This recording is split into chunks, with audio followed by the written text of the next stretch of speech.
नमस्कार सर, बहुत बहुत स्वागत है आपका। नमस्कार अंजू जी, बहुत धन्यवाद और आपके दर्शकों को भी नमस्कार।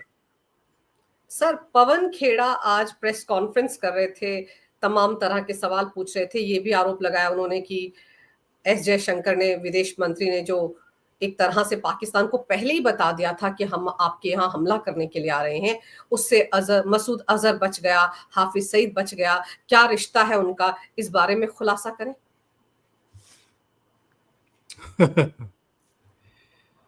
2008 में जब मुंबई पर अटैक हुआ था, जिसमें अजमल आमिर कसाब जिंदा पकड़ा गया था और 3 दिन 4 दिन की कार्रवाई के बाद 9 आतंकवादी मार गिराए गए थे।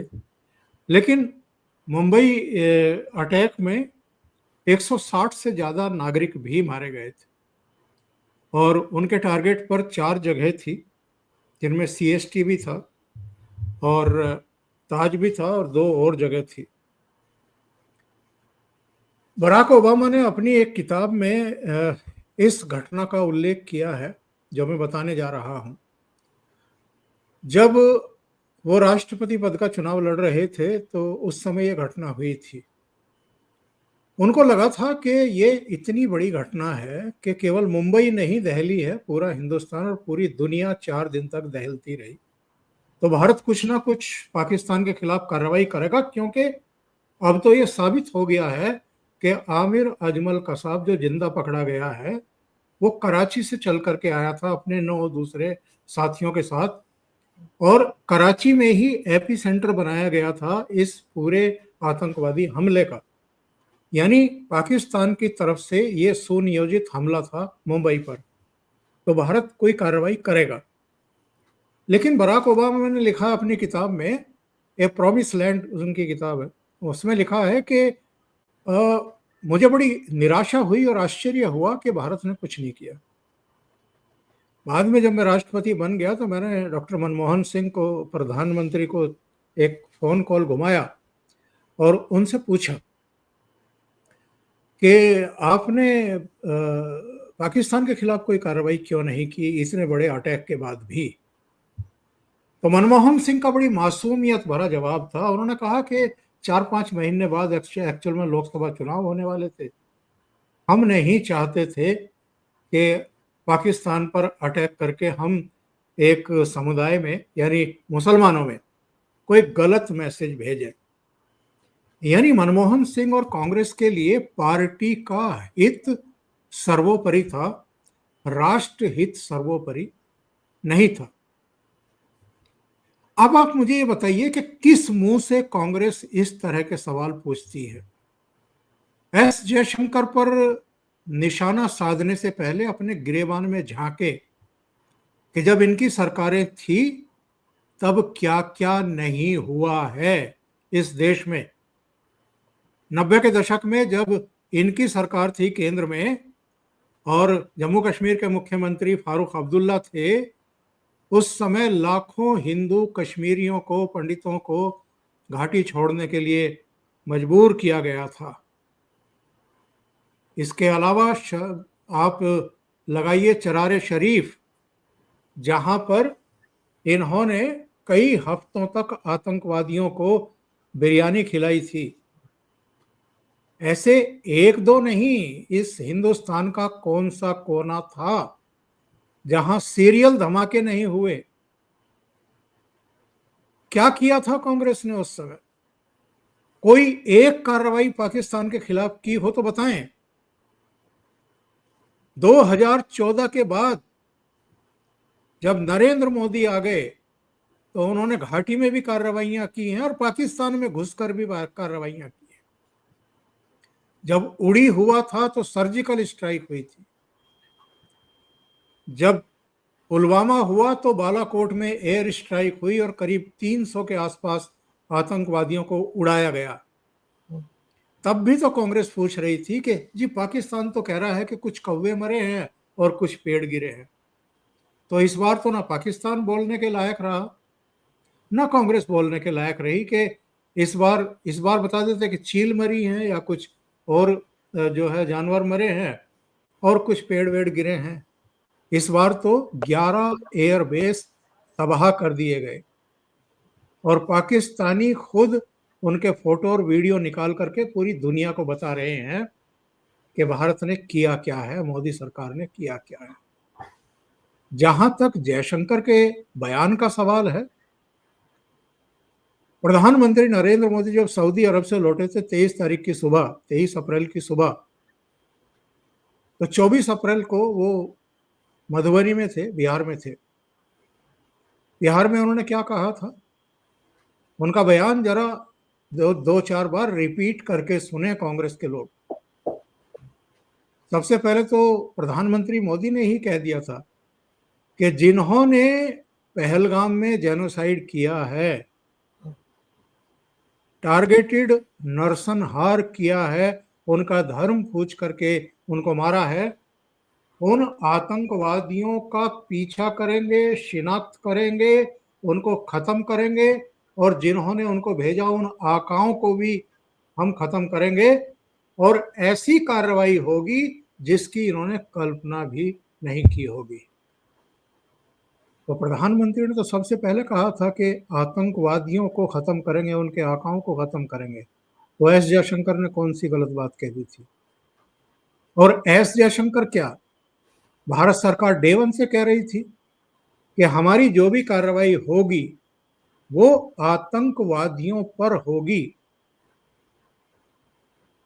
तो एस जयशंकर को क्यों निशाना बनाया जा रहा है?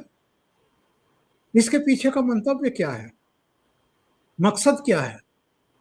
एस जयशंकर ने डीजीएमओ लेवल पर यह मैसेज छुड़वाया था कि हमने 9 आतंकी ठिकानों को टारगेट किया है, सैन्य बेस को नहीं किया है, सेना को नहीं किया है। इसमें क्या गलत है?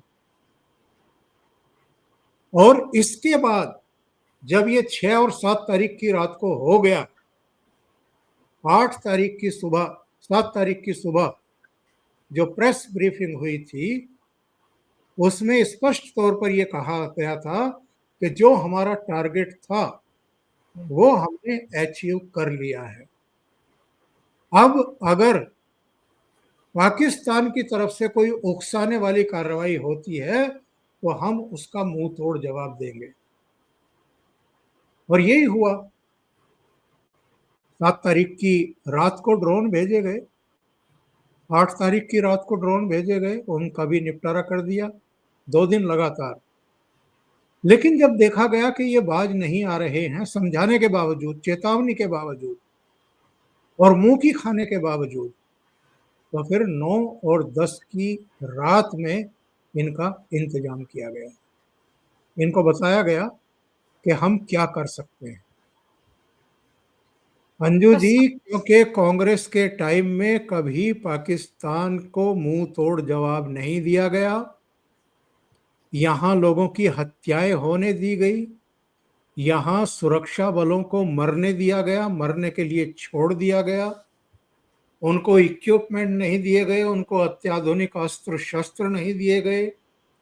जो स्क्वाड्रन 42 से 45 होने चाहिए थे वो घट करके 30 से भी नीचे आ गए थे। 2012 में जनरल वीके सिंह को, प्रधानमंत्री मनमोहन सिंह को चिट्ठी लिखनी पड़ी थी कि सेना के पास गोला बारूद खत्म हो गया है, क्या कर रहे हैं आप लोग? कोई प्रिक्योरमेंट नहीं था, कोई खरीद नहीं थी, क्योंकि हर सौदे में इनको कमीशन चाहिए होता। तो ये किस मुंह से इस देश को मरने के लिए छोड़ दिया था, देशवासियों को मरने के लिए छोड़ दिया था, सेना को, अर्धसैनिक बलों को भी उनके हाल पर छोड़ दिया गया था। सर 2014 के बाद से सेना को भी, अर्धसैनिक बलों को भी, अलग अलग राज्यों की उन पुलिस को भी जहां आतंकवाद के सबसे ज्यादा वारदातें हुई थी, उनको मोदी सरकार ने मजबूत किया, वेल इक्विप्ड किया, और उसी का नतीजा है कि हम पाकिस्तान को मजा चखाने में कामयाब हुए और पूरी दुनिया में एक संदेश देने में भी कामयाब हुए। सर, पूरी दुनिया को एक संदेश दे दिया मोदी सरकार ने, जो कहा था वो कर दिया, पाकिस्तान की भी बोलती बंद कर दी। क्या इसीलिए कांग्रेस बिलबिलाई हुई है? उनको डर लग रहा है कि पीएम मोदी की तो लोकप्रियता बहुत ज्यादा बढ़ रही है। और राहुल गांधी इसीलिए सवाल उठा रहे हैं कि कितने राफेल गिराए गए ये बताया जाए, सेना को कितना नुकसान हुआ ये बताया जाए। अब तो उनके प्रवक्ता टीवी चैनल्स पर बैठकर ये भी कह रहे हैं कि कितने आतंकवादी मारे गए ये भी बताया जाए। सर ये किस तरह की राजनीति है? आप वोट बैंक की खातिर देश हित को ताक पर रख देंगे? ये शुरू में क्या कह रहे थे आकर के कैमरों पर कि हम मोदी सरकार के साथ हैं, मजबूती से मोदी सरकार के साथ खड़े हैं।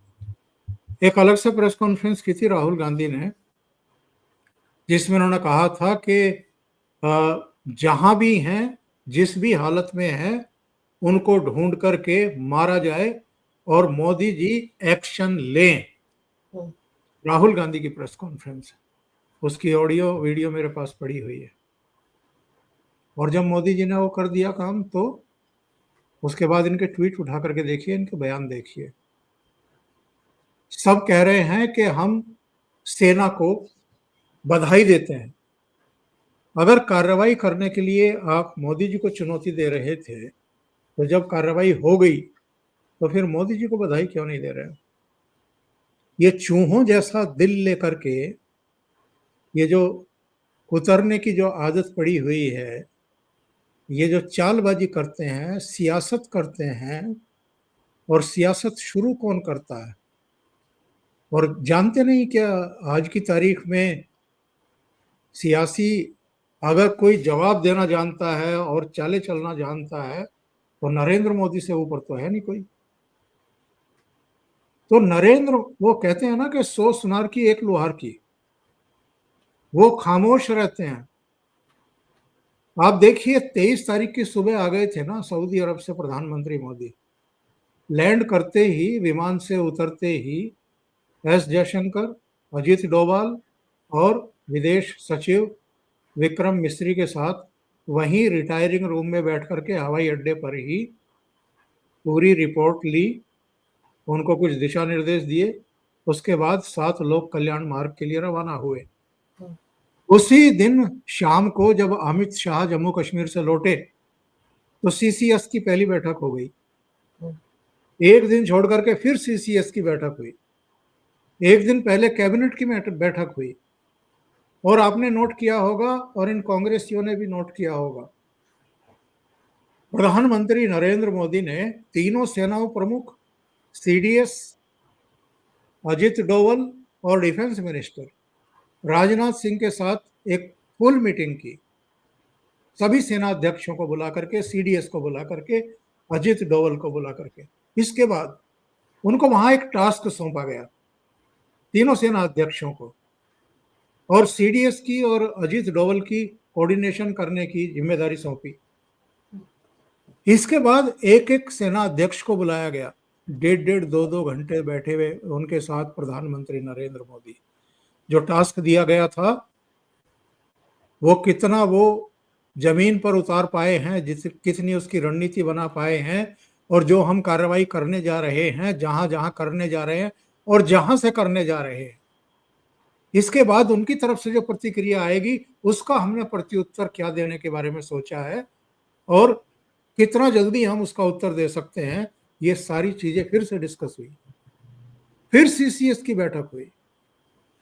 यानी 23 तारीख की सुबह सऊदी अरब से लैंड करने के बाद 6 तारीख की शाम तक, क्योंकि 6 और 7 तारीख की रात को 9 आतंकवादी ठिकानों को ध्वस्त किया गया था, जिनमें जैश, लश्कर और हिजबुल के हेडक्वार्टर भी थे।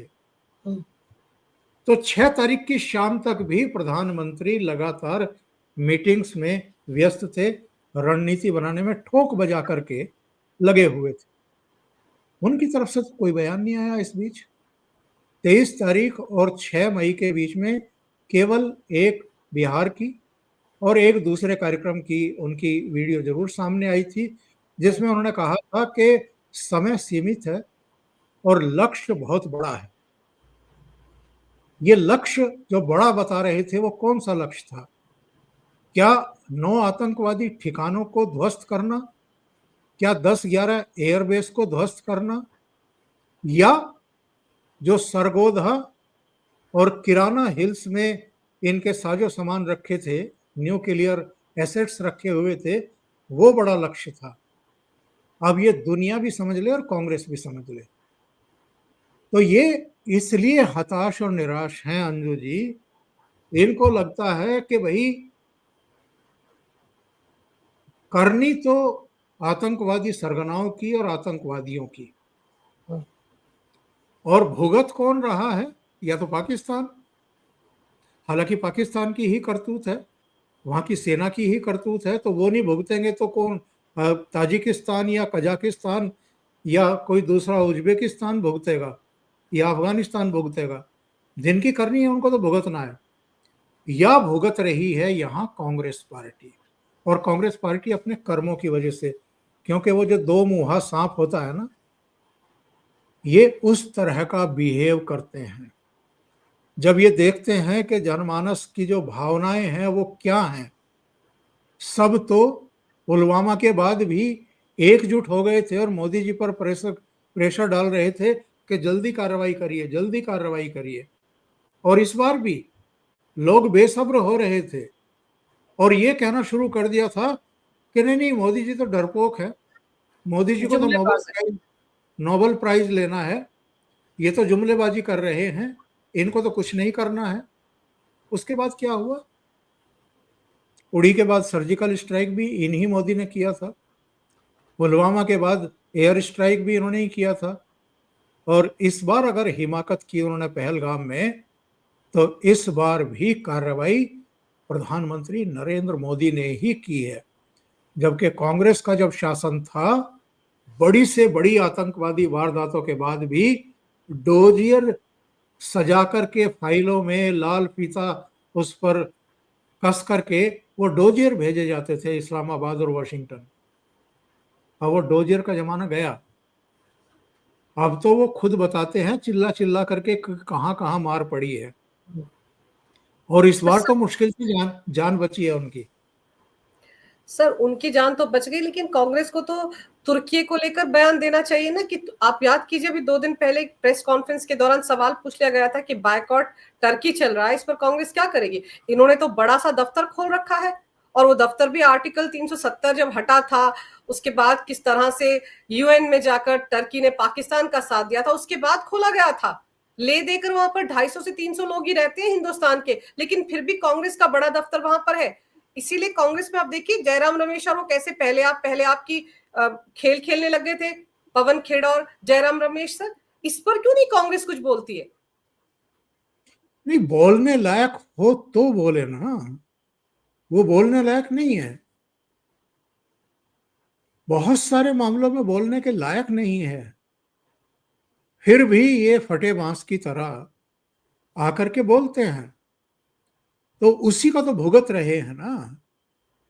देश की जनता की निगाहों से नहीं गिरे हैं ये एक तरीके से लोगों ने इनसे अब नफरत करना शुरू कर दिया है कि इतनी तोड़ने वाली, झकझोरने वाली घटनाओं के बाद भी आप अगर बेशर्मी के साथ राजनीति कर सकते हैं, तो आपको राजनीति में रहने का कोई हक नहीं है।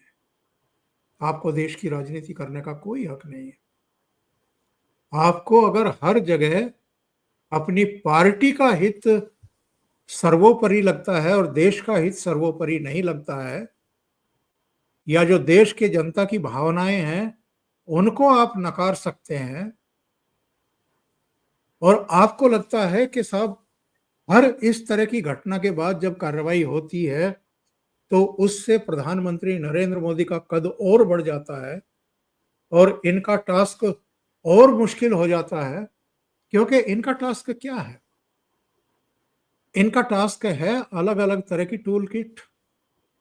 उन टूल किट में कभी आंदोलन जीवियों को शामिल करना, कभी देशी विदेशी इकोसिस्टम को शामिल करना, उनसे जहर उगलवाना, झूठ बुलवाना, प्रधानमंत्री नरेंद्र मोदी की छवि को खराब करना, तरह तरह की चीजें। कभी पेगासस, कभी बीबीसी की डॉक्यूमेंट्री, कभी हिंडनबर्ग,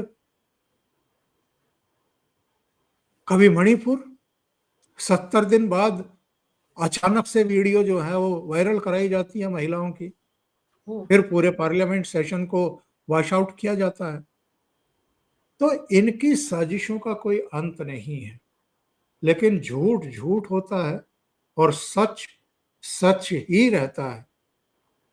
वो एक किसी कवि की एक शायरी है वो, कि सच सच ही रहे, घटे न बढ़े, और झूठ की तो कोई इंतहा ही नहीं होती। सर, कांग्रेस का तो एक झूठ और पकड़ा गया ना, जब ये जो ऑल पार्टी डेलीगेशन जा रहा है, 7 दल बनाए गए हैं केंद्र सरकार की तरफ से, और इन्होंने 4 नाम भेज दिए थे कांग्रेस ने। जयराम रमेश ने कहा था हमने जो 4 नाम भेजे उनमें से एक को भी कंसीडर नहीं किया गया, जबकि आप देखिए शशि थरूर कांग्रेस पार्टी से ही आते हैं, मनीष तिवारी कांग्रेस पार्टी से आते हैं, उनको उस डेलीगेशन में शामिल किया गया है। लेकिन अब तो केंद्र सरकार ने साफ कर दिया, किरण रिजिजू ने साफ कर दिया कि हमने तो कोई नाम मांगा ही नहीं था कांग्रेस से। तो कांग्रेस किस लिए नाम देती फिर रही थी सर, वो भी उन 4 सांसदों के जो बड़े कंट्रोवर्शियल है? इनको फोन किया गया था इन्फॉर्म करने के लिए, और यह खुलासा किसी और ने नहीं किया है, शशि थरूर ने एक इंटरव्यू में किया है।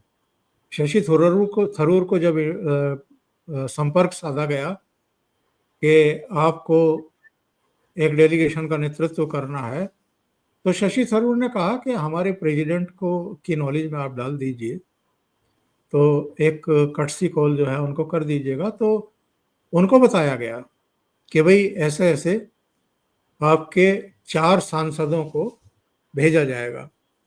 इन्होंने सोचा कि 4 सांसदों की लिस्ट मांग रही है सरकार, तो इन्होंने वो 4 सांसदों की लिस्ट भेजी। थैंक गॉड के उसमें एक नाम आनंद शर्मा का भी था जो सरकार की सूची में भी था। और सलमान खुर्शीद जो विदेश मंत्री रहे हैं, वो हालांकि किसी सदन के सदस्य नहीं हैं, पर उनको भी सरकार भेजना चाहती थी।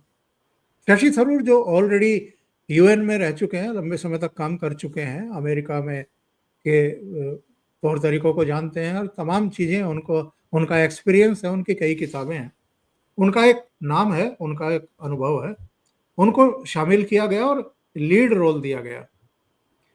लेकिन शशि थरूर कांग्रेस की नज़र में या राहुल गांधी की नज़र में नाकाबिल क्यों हैं? भाई जब इनको यूएन से आप लेकर के आए थे, सोनिया गांधी लेकर के आई थी, और मनमोहन सरकार में इनको शामिल किया गया था, और चौथी बार ये मेंबर ऑफ पार्लियामेंट चुने गए इस बार, तो तब तो बहुत गुण थे शशि थरूर में। इधर हाल के दिनों में जब से वो प्रधानमंत्री के साथ हेलो हाय और नमस्ते के अंदाज में दिखाई दिए, और केरल में जब 1-2 बार गए प्रधानमंत्री, तो चाहे रात्रि के समय उन्होंने लैंड किया या दिन के समय, वो हवाई अड्डे पर भी उनकी अगवानी करते देखे गए, और दोनों के बीच में एक बॉन्डिंग दिखाई दी। प्रधानमंत्री नरेंद्र मोदी किसी और के साथ रुके ना रुके, पास रुके ना रुके, हाथ मिलाने के बाद, पर शशि थरूर से हाथ मिलाने के बाद कुछ छोटी सी गुफ्तगू करते हुए जरूर देखे गए। मंच पर भी एक दिखाई दिया, उनमें आपस में कुछ समझबूझ है। तब से शशि थरूर नाकाबिल हो गए, नालायक हो गए, और राहुल गांधी को लगा कि ये आदमी तो ऑपरेशन सिंदूर की भी प्रशंसा कर रहा है, ये मोदी जी के नेतृत्व की भी प्रशंसा कर रहा है, विदेशों में जो कामयाबी मिलती है उनकी लीडरशिप को लेकर के जिस तरह की चर्चाएं हैं, ये तो उनको एंडोर्स कर रहा है, तो ये तो भाई अब कांग्रेस में रहने के लायक नहीं है। तो गुलाम नबी आजाद का भी तो पाप यही था, कसूर यही था कि उन्होंने जब विदाई हो रही थी नेता प्रतिपक्ष के पद से भी और राज्यसभा से भी उनकी, तो उन्होंने नरेंद्र मोदी का जिक्र करते करते वो रो पड़े थे। इसी तरीके से एक आतंकवादी घटना जो गुजरात के टूरिस्ट के साथ हुई थी, और जिसमें गुलाम नबी आज़ाद वहाँ के मुख्यमंत्री हुआ करते थे, उन्होंने जिस तरीके से आगे बढ़ कर के मदद की थी, और उस समय डिफेंस मिनिस्टर चूँकि प्रणव दा थे, तो उनसे एक जहाज़ मांगा गया था कि उनको अहमदाबाद भेजा जा सके, तो उसका उल्लेख करते हुए नरेंद्र मोदी भी रो पड़े थे। तो ये जो आंसुओं की आपस में एक बॉन्डिंग थी गुलाम नबी आज़ाद और प्रधानमंत्री नरेंद्र मोदी की, वो भी खल गई थी इस परिवार को। और फिर गुलाम नबी आज़ाद के साथ क्या हुआ पूरे देश ने देखा है। तो मैंने जो अभी कहा था ना कुछ समय पहले के जो सियासी गेम होते हैं, चलो यहाँ तो मैं उसको घालमेल नहीं करना चाहता कि ये सियासी गेम था या क्या था, लेकिन राष्ट्र हित की बात है और 7 डेलीगेशन पूरी दुनिया में भेजे जा रहे हैं, उनमें से एक डेलीगेशन का नेतृत्व शशि थरूर को दिया जा रहा है। लेकिन अगर हम सियासी गेम की बात करें कि कौन कैसे मोहरे चलता है, तो भाई यहां जरा अपने मुंह पर हाथ फेर लें सोनिया गांधी, राहुल गांधी। आप ही के मोहरे से आपको मात देने का काम नरेंद्र मोदी ने किया या नहीं किया? और आपने मैसेज भिजवाने की कोशिश की शशि थरूर के पास, शशि थरूर तो नहीं माने, उन्होंने कहा कि नहीं, जब भारत के लिए बात करने की बात है, भारत का पक्ष दुनिया के सामने रखने की बात है, तो मैं जाऊंगा और मैं गौरवान्वित महसूस कर रहा हूं कि मुझे इस लायक समझा गया है। अब आप अंजू जी ये बात देखिए कि जो हमने ब्रह्मोस भेजी पाकिस्तान और जिन्होंने 11 एयरबेस का काम तमाम कर दिया, तो एक ब्रह्मोस जो है ये कांग्रेस के भीतर से भी ले ली मोदी जी ने। और ये ब्रह्मोस जो है किसके ऊपर छोड़ी गई है, अब जरा इसका अंदाजा लगाइए। कांग्रेस को ही तबाह करेगी सर ये ब्रह्मोस जो कांग्रेस के अंदर से निकली है। क्योंकि इसके अंदर सर जो टारगेट फिक्स किया गया है वो कांग्रेस ही है। लेकिन सर जितने भी सवाल कांग्रेस की तरफ से उठाए जा रहे हैं, राहुल गांधी, जयराम रमेश, पवन खेड़ा, सर ये आबेल मुझे मार नहीं कर रहे हैं, ये बुरी तरह से एक्सपोज हो रहे हैं। पूरा देश क्या पूरी दुनिया देख रही है, क्योंकि ये तो सुर्खियां बटोर रहे हैं, हेडलाइंस बन रही हैं इनकी पाकिस्तान के टीवी चैनल्स में, बड़े गौरवान्वित हो रहे हैं कि इनकी भाषा वहां भी बोली जा रही है।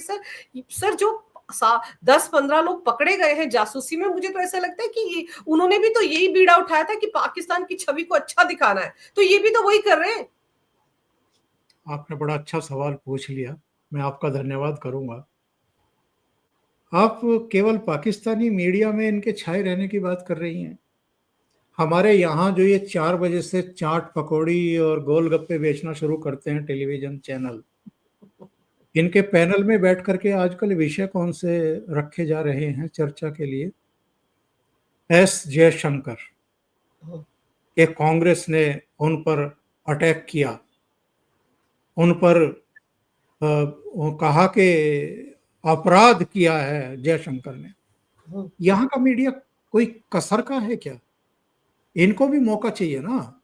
और ये जो इकोसिस्टम है, ये जो तुरंत सक्रिय होता है, ये सदमे से उभरे हैं किसी तरीके से, इनकी समझ में नहीं आ रहा था। और इस बार इकोसिस्टम में भी फूट पड़ी हुई है। आपने नोट किया होगा, बरखा दत्त, ध्रुव राठी, उनके सुर एकदम बदले हुए हैं। वो अब सरकार की वाहवाही कर रहे हैं, सेना की वाहवाही कर रहे हैं। तो इनको कई तरह के अटैक पड़े हैं कांग्रेस पार्टी को और विपक्षी दलों को और विपक्षी नेताओं को। और यहाँ का जो मीडिया का एक बड़ा पार्ट जो हमेशा से मोदी के खिलाफ ही रहा है, वो खुद अपने आप में सदमे में था कि अब क्या करें। तो ये सब मिल मिला करके, इनके कंटेंट देख लीजिए, इनके विषय देख लीजिए, इनके गेस्ट देख लीजिए, फिर से अपनी उन्हीं पुरानी हरकतों पर आ गए। और जो एक देश में वातावरण बना था और जो प्रधानमंत्री नरेंद्र मोदी की लोकप्रियता एक नए लेवल पर पहुंची थी कि उन्होंने इस बार वो किया है जो दुनिया में आज तक कोई कर नहीं पाया। पता है हमारा स्ट्राइक रेट क्या रहा है? 100%। इजराइल का भी 97 to 99% रहता है, हमारा 100% है। और पेंटागन अगर हमसे कांटेक्ट कर रहा है कि भाई हमको थोड़ा सा बताइए, पेंटागन जो दुनिया के लगभग हर हिस्से में छिड़ने वाली लड़ाई में किसी ना किसी रूप में शामिल रहता है, वो चमत्कृत है कि ये क्या किया है भारत ने। केवल हमारा डिफेंस सिस्टम वो नहीं, हमारा जो स्ट्राइक रेट है वो भी जहां चाहा है वही ठोका है। जो 9 आतंकवादी ठिकाने, जिनमें जैश का, लश्कर का, हिजबुल का, बहावलपुर, मुरीद के, सियालकोट, तीनों जगह उन्हीं बिल्डिंगों पर जाकर के हमारी मिसाइलें गई, टकराई हैं, ध्वस्त किया है 2-2 मिसाइलें, जिनको हम मारना चाहते थे। इससे सटीक कार्रवाई कोई हो नहीं सकती है। तो ये सब इस समय जो है वो सदमे की हालत में है, उस सदमे से निकलने की कोशिश कर रहे हैं और समझ में नहीं आ रहा है कि करें तो करें क्या। और जब ऐसी कंडीशन में कोई होता है तो वो गलतियां करता है, ये गलतियां कर रहे हैं। और ये कोई पहली बार भी गलतियां नहीं कर रहे हैं, हर बार इन्होंने यही किया है, आत्मघात किया है। और देखिए, आप नरेंद्र मोदी पर हमले करिए, आप राजनाथ सिंह पर करिए, आप जयशंकर पर करिए, अमित शाह पर कर लीजिए, बीजेपी पर कर लीजिए, लेकिन जब आप राष्ट्र हित से जुड़ी हुई कार्रवाइयों पर सवाल खड़े करने लगते हैं, जब आप सबूत मांगने लगते हैं, जब आप मारे गए आतंकवादियों की संख्या पूछने लगते हैं, देश की जनता बर्दाश्त नहीं करती, ना पसंद करती है, नहीं पसंद करती है। और अगर आपको ये बेसिक सी समझ नहीं है तो आपको राजनीति में रहने का भी कोई अधिकार नहीं है। सर, अपनी ही सोच से, अपनी ही करतूतों से कांग्रेस खुद ही डूबने की तैयारी कर रही है। एक तरफ तो पीएम मोदी से पाकिस्तान डरा हुआ है, चीन डरा हुआ है, और घर के अंदर कांग्रेस पार्टी भी डरी हुई है। इस पूरी बातचीत से यही लबोलबाब समझ में आता है। सर, आपने समय निकाला, बहुत ही महत्वपूर्ण विषय पर अहम जानकारी मेरे दर्शकों को दी। आपका बहुत बहुत धन्यवाद। नमस्कार। नमस्कार।